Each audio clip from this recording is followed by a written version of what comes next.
Objectif de cette fin d'épisode, la structure en bois brûlé est montée. Il est posé. Il n'est pas bien posé, mais il est posé.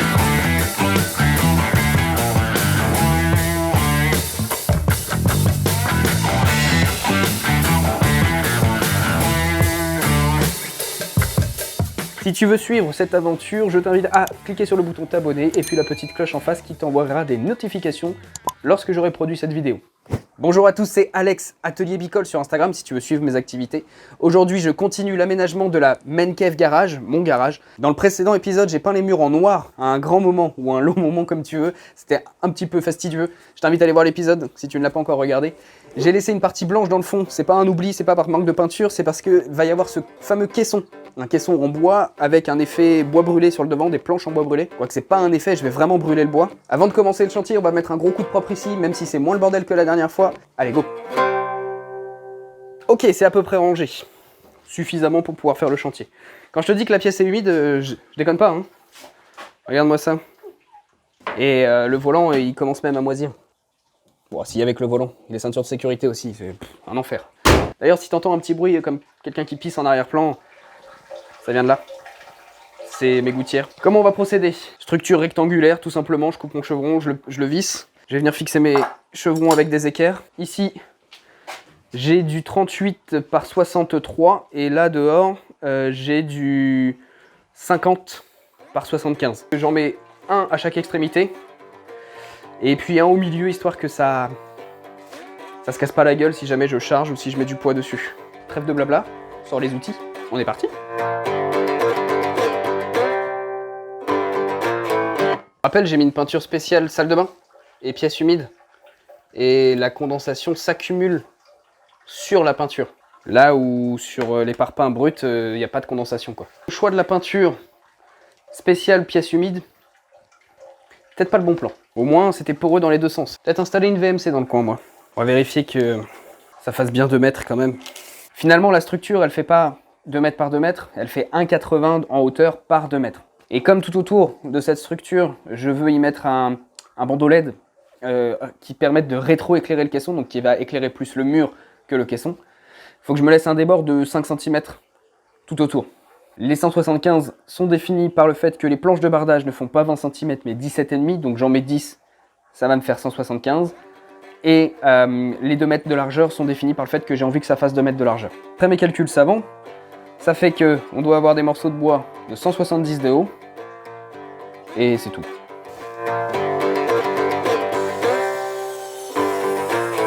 Je sais pas si tu vois bien le laser. En tout cas, moi je le vois et c'est le principal. Cette planche va venir se coller ici. Voilà, je pense que tu le vois le laser sur la planche. Alors j'aimerais bien utiliser le chevron dans le bon sens, c'est-à-dire la partie la plus large, fixée, la partie la plus fine fixée contre le mur et la plus large qui porte. Parce que c'est comme ça qu'un chevron doit être utilisé. Mais je suis pas sûr d'avoir les chevilles à frapper suffisamment longues. J'ai de la 100, de la 60 et de la 80. Autant dire que la 60 c'est trop petit. La 80, si ça fait 75, ça me semble un peu juste. La 100 me semble la plus adaptée. Oh, là-dedans, il y a besoin de 3 chevilles à frapper, ce sera largement suffisant. Donc, il m'en faut 9. Celle de compte est bon. Je vais faire une petite chapelle.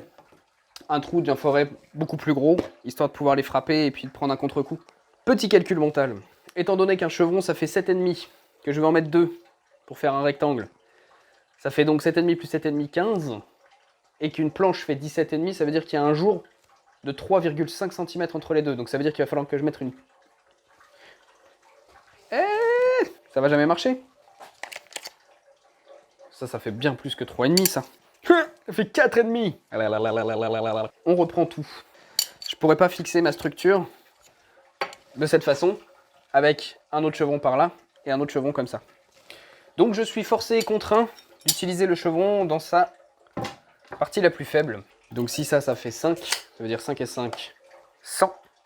Bon, 50 et 50, 100. Il me reste donc 7,5 à remplir. Donc il faut que je fasse 2 cales de 7,5, 3. On va en faire 3.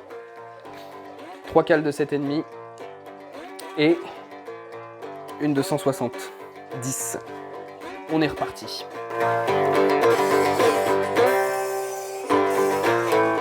C'est censé me donner un truc comme ça. J'ai mis 5 mm de plus dans mes cales, ce qui me permet d'avoir un petit jeu à l'arrière pour placer mes planches de bardage tranquillement sans avoir à les déligner au dernier moment parce qu'avec les agglos c'est pas spécialement très droit et ça me laissera plus de place pour faire toute l'électricité derrière. Avant d'assembler, on va faire un petit truc, c'est que je vais repérer les endroits où je dois percer pour assembler contre le mur après. Donc moi là où je veux percer, évidemment c'est pas là-haut parce qu'il va y avoir mes cales en bois, donc je veux percer dans les joints directement et pas dans l'agglo. On va prendre un gros forêt, ça c'est du 25, ça sera largement suffisant. Ça y est, elle a lâché. Il faut un forêt de 8. J'ai pas de forêt de 8, évidemment. De toute beauté. Il va falloir maintenant que je marque les endroits où je vais percer le joint. Tac, tac. Enfin, j'ai pris le forêt à béton, à perforer. Alors, verdict, est-ce que ça a fonctionné? Impeccable. Je suis moyennement dans le joint. Et ce, à tous les étages. On percera vers le bas. On va mettre les cales. Et on va venir fixer les équerres. Je sais pas combien j'ai d'équerres, mais je pense que je vais pas en avoir assez. J'aurais fait des mi-bois, c'était aussi bien. Mais bon. Voilà à quoi ça devrait ressembler une fois posé. Donc là, montage à blanc pour vérifier que ça fonctionne bien. Donc c'est pas très bien aligné parce que tu vois que le petit laser, il est pas content. Là, il y a de l'espace entre les deux. Le but du jeu ici, ça va être d'y faire passer des prises électriques et des petits interrupteurs pour tout cet éclairage secondaire que j'ai prévu, notamment les LED. Et puis je pense mettre, alors soit je mets des rampes LED tout sur ce plafond en polystyrène dégueulasse, ou est-ce que je mets des spots qui éclaireraient potentiellement des tableaux, de la décoration, des choses comme ça sur le mur. Dites-moi en commentaire ce qui vous semble le plus intéressant. Des spots ou des rampes LED sur le plafond. Premier morceau de structure fait. J'attaque le deuxième et le troisième en off et je te reprends après. Mes 3 supports sont faits. Ça se présente en 2 parties. Première partie à fixer contre le mur, j'ai déjà fait les repères. Et la deuxième partie où j'ai les équerres dessus et j'ai plus qu'à venir fixer ça comme ça et visser à l'intérieur une fois que ce sera pris contre le mur. Dernière opération de la soirée. Je perce au perforateur, je fixe avec les chevilles à frapper, et ce sera tout pour moi ce soir, la suite demain.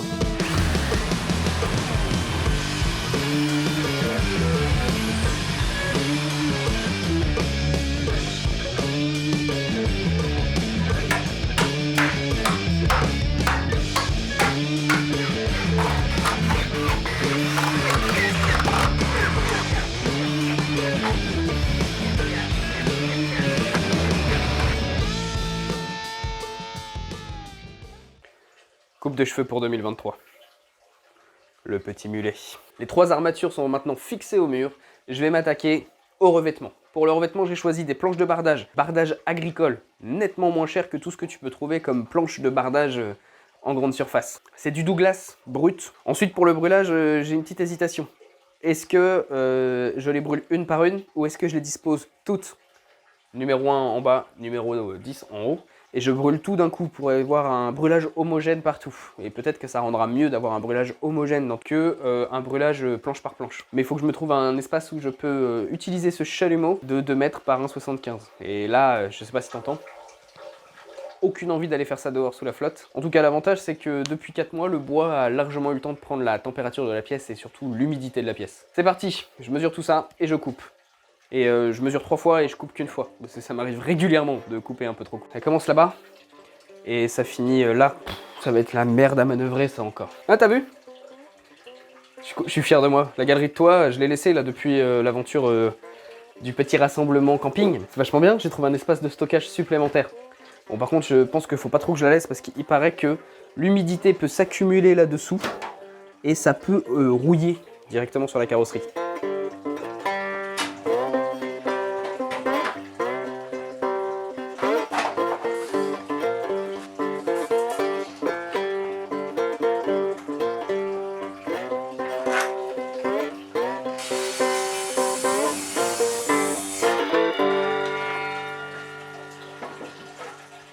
J'ai fini en off de couper les planches. Voilà la disposition que devrait avoir cette fameuse structure, le bardage. Là, j'en ai 2 en supplément, c'est ceux qui feront les côtés. J'ai fait un compromis. Je suis à moitié dedans et à moitié dehors. Comme ça, on va limiter les risques parce que bon, allumer du gaz avec des flammes à côté des véhicules à essence, je suis pas sûr que ce soit judicieux de ma part. Problématique, ça venait du même lot Et comme ça venait du même lot, bah, ça vient certainement du même arbre. Et donc tu vois que là, tout au milieu, il y a les nœuds qui sont alignés. Ce que je vais essayer de faire, c'est de mixer un petit peu les planches où il y a moins de dessins pour les mettre ailleurs, tu vois, pour éviter d'avoir cette symétrie, par exemple, ici. Ça fait énormément des visages quand même, hein. On dirait vraiment des petits bonhommes un petit peu partout. Et puis sur cette planche ici, j'ai un... La planche n'est pas très droite, elle n'est pas bien délignée. Donc je pense que celle-là, je vais la passer tout en haut. Comme ça, le délignement, on ne le verra pas du tout. Qui est pas droit, on le verra beaucoup moins. C'est pas excessivement moche les nœuds, moi j'aime bien. L'inconvénient c'est que là, voilà, ils sont vraiment tous centrés en plein milieu, quoi. Bon, je redispose les planches correctement et puis je vais chercher le matériel pour brûler. Et ben on va se faire un petit unboxing puisque j'ai toujours pas ouvert, je sais même pas si j'ai tous les éléments qu'il faut. Normalement c'est dit, donc c'est un chalumeau là-dedans, hein. C'est écrit sur la notice que c'est livré avec le détendeur. J'espère parce que là, jour férié, je suis pas sûr d'en avoir un sous la main.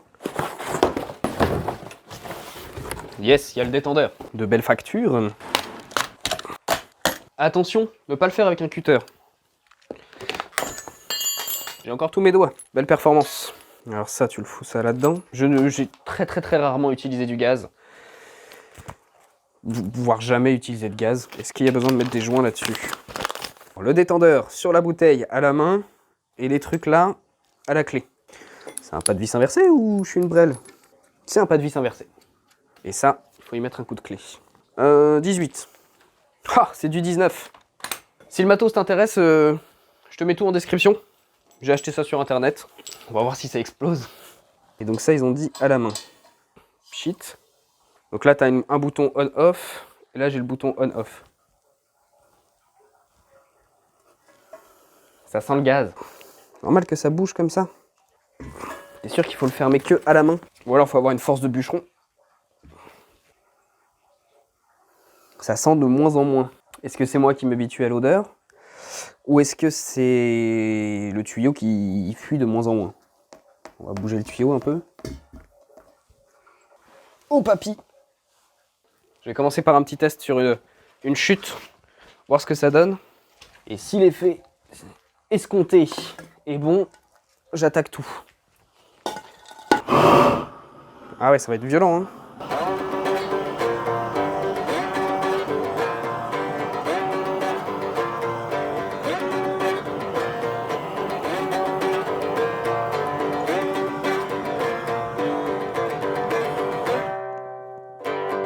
Ça crépite. L'effet escompté que je cherche, c'est plutôt ce qu'il y a sur le haut là. Là, je suis resté un peu plus longtemps sur les nœuds pour voir ce que ça donnait. On va rester plus longtemps ici, voir. Premier test. En fait, mon seul test, hein, parce qu'après j'attaque directement, puis on verra bien ce que ça donne. Quand je reste longtemps, même sur les nœuds, le problème c'est que ça devient très noir très vite. Et je préfère cette finition qui est plus ici, qui est plus alternée en termes de couleur. Plus foncé, plus clair, plus foncé. Et on voit bien les nervures. Les flammes dansantes. L'idée c'est qu'après, sur cette couche de brûlé, j'applique quand même un vernis mat ou une lasure ou un vitrificateur. J'ai pas encore décidé ce que j'allais mettre, mais je vais appliquer un truc par-dessus. Histoire que ça se stabilise et que ça ne fasse pas de la cendre comme ça partout. Bon, ça vibre un peu parce que j'ai pris la caméra à la main, mais c'est pour te montrer le gros plan. Donc là, je suis resté plus longtemps sur le haut et tu vois que ça a bien cramé. Ça a fait une texture un peu bizarre, alors que moi, ce que je cherche à avoir, c'est juste ce côté brûlé, mais en même temps un peu lisse.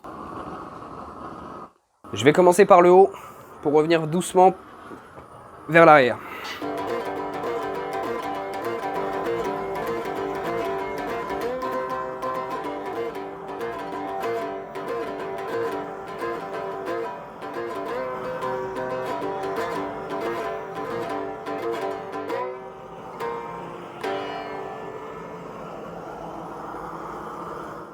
Retour à chaud, c'est le cas de le dire. Plus tu restes près, moins ça chauffe. Il faut vraiment être, je sais pas si tu te rappelles de tes cours de physique chimie avec ton bec benzène. C'est à la pointe de la flamme que c'est le plus chaud, c'est pas à la base ni trop loin. J'ai réglé avec la petite molette qui est directement ici pour avoir la bonne intensité de flamme, qu'elle soit bien bleue et pas trop jaune. Dans les interstices, ça a brûlé complètement. La planche, elle a une finition brute et du coup il y a plein de petits morceaux. Les petits morceaux s'enflamment et ça te fait de la braise directement sur le côté. Je vais essayer de pas rester trop longtemps au même endroit, sinon je pense que je vais plus avoir assez de planches.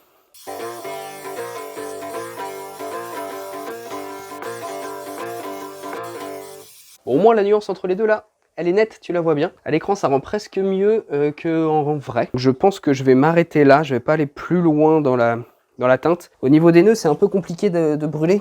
Et les nœuds sont proches des interstices. Et comme je te le disais, ça a cramé. Là, j'ai tout cramé ici. Et bah, je vais me faire l'autre moitié. Et puis, je pense qu'on n'est pas si mal. Si tu restes trop longtemps, ça brûle plus, c'est plus noir. Si tu le retires plus vite, ça reste plus clair. Complètement logique. Mais je m'en suis rendu compte que sur la fin. Par contre, le délai que tu as entre le moment où c'est cramé et le moment où c'est joli, il est infime. T'as quelques millièmes de seconde. Sur la fin, j'ai refait un petit passage sur les nœuds. Parce que je me suis rendu compte que les nœuds prenaient quand même de la couleur si tu restais un peu plus longtemps dessus. L'inconvénient, c'est que viser un nœud avec la taille de la buse, c'est compliqué. Donc ce qui fait que une fois que ce sera monté, on le verra bien. Autour des nœuds, c'est un peu plus noir.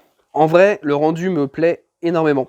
Je pense que c'est parfait. J'ai pas envie d'y toucher plus que ça. Je me dis par contre que sur les côtés, toute l'arête, elle va pas être cramée de la même façon. Et là, vu comment c'est foutu, je peux pas trop brûler plus. Du coup, je m'arrête là. Je pense que c'est pas si mal. J'attends que ça refroidisse un peu. Je range le matériel. Et puis après, je vais les numéroter pour être sûr de les remonter dans le bon sens après. Bon, en fait, je sais ce que je vais mettre. Je l'avais acheté exprès. Un saturateur terrasse de la marque V33 ou 3V3. Je sais jamais comment on dit. Naturel mat, hydrofuge et anti-UV. Bon, hydrofuge, c'est bien. Anti-UV, là, au fond, je pense qu'il enverra pas tant que ça des UV. Nourrit les terrasses et les protège du grisaillement.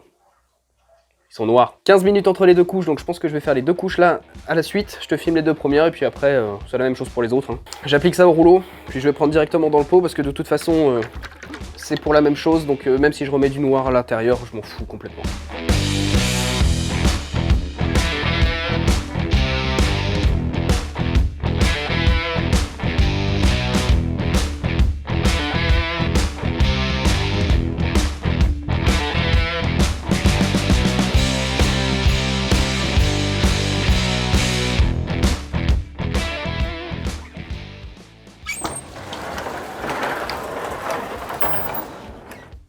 Waouh! Tu te rendras compte dans les plans juste avant que j'avais 9 planches et pas 10, parce que j'en ai oublié une là-haut. J'ai bien fait de pas les brûler plus parce que c'est un peu foncé hein, quand même, avec la pose du saturateur. J'ai posé les deux couches, ça a séché toute la nuit. Théoriquement ils disent 24 heures, bon, je vais rien poser dessus en supplément donc ça ira très bien. Pour fixer ça sur l'armature, je vais prendre des vis noires, donc des vis à placo parce que c'est ce que j'ai sous la main. J'aurais pu mettre des vis laitonnées pour que ce soit un peu plus joli, mais ça ira très bien, ça sera discret. Et je pense que ça fera entièrement le taf. Je vais prendre les planches une par une et puis je vais venir les disposer. Mais la première planche, pour pas qu'elle touche directement le sol, je vais me trouver une petite cale en bois que je vais pouvoir mettre de part et d'autre. C'est des cales de 2 cm, donc bon, ça fait un petit peu haut. Ah, c'est le truc à ce qu'il y ait des vis, des boulons, des trucs comme ça qui tombent là-dessous et puis ça va être la merde à récupérer après. J'ai mes vis. L'inconvénient de ces vis là, c'est que elles sont beaucoup trop petites, c'est des 3,5. Et bah, je vais aller en acheter. Effet dramatique avec la lumière en contre-plongée. Les cinéastes en PLS. Bon, j'ai bien fait d'aller chercher des vis, parce que finalement, petit sachet vrac, comme ça j'en ai largement plus que ce qu'il me faut. J'ai changé. J'ai pris de la grosse vis, vis à peinture, qu'ils appellent ça comme ça. La surface de portée de cette vis, la portée, ce que j'appelle la portée, c'est la tête de la vis.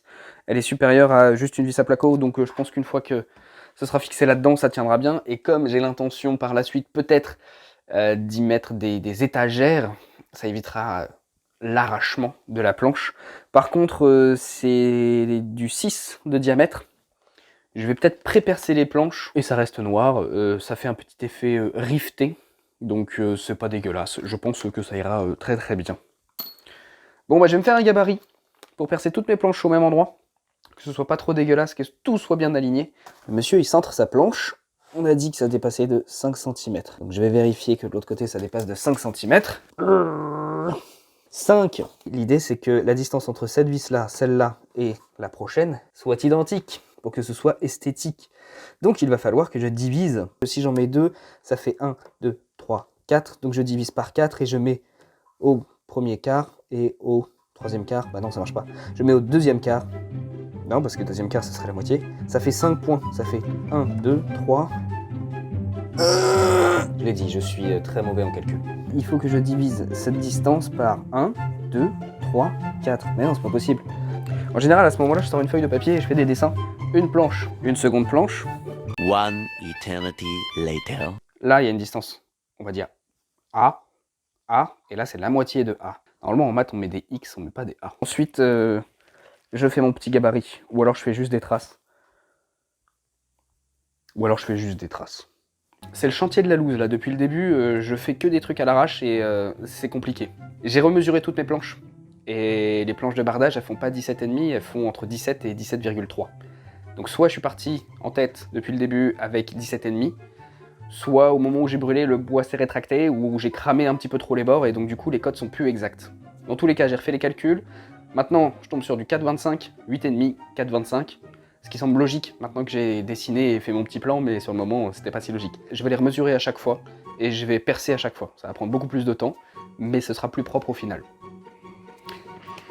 Et c'est parti!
Ça y est, j'ai fini, j'ai posé tout le bardage, on va dire frontal. Alors je te dis que c'est posé, mais j'ai pas dit que c'était bien posé. Hein. Concrètement, aux images que tu viens de voir juste avant, je sais pas si tu t'es rendu compte, il s'avère que j'ai utilisé mon laser tout du long, mais de façon verticale uniquement, et à aucun moment je l'ai utilisé de façon horizontale.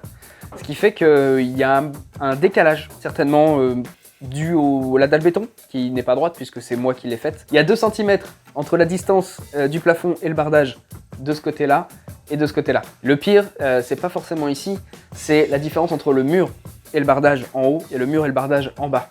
Là, pour le coup, il y a encore 2 cm de différence entre le bas et le haut. Ce qui fait que toute la structure est techniquement plus haute et plus décalée comme ça. Si je démonte tout, il y a un fort risque que ça fasse encore plus de la merde. Du coup, je vais laisser comme ça. Je pense pas qu'on puisse rattraper correctement, sauf si je recommence tout. Dans l'absolu, le rendu est celui que je souhaitais. Et puis c'est pour me faire plaisir, c'est de la déco, c'est pas un objet structurel qui fait tenir la maison ou quelque chose. Donc voilà. D'ailleurs, si vous avez des suggestions de décoration, je suis tout oui. Dans la prochaine vidéo de l'aménagement de ma main cave garage, je ramène l'électricité jusqu'au caisson et j'installe le bandeau LED, ainsi que les interrupteurs et les prises. Si tu veux suivre cette aventure, je t'invite à cliquer sur le bouton t'abonner et puis la petite cloche en face qui t'envoiera des notifications lorsque j'aurai produit cette vidéo. Dans environ 3 à 6 mois. D'où l'importance de s'abonner et d'avoir les notifications. Et on se dit à bientôt, allez ciao!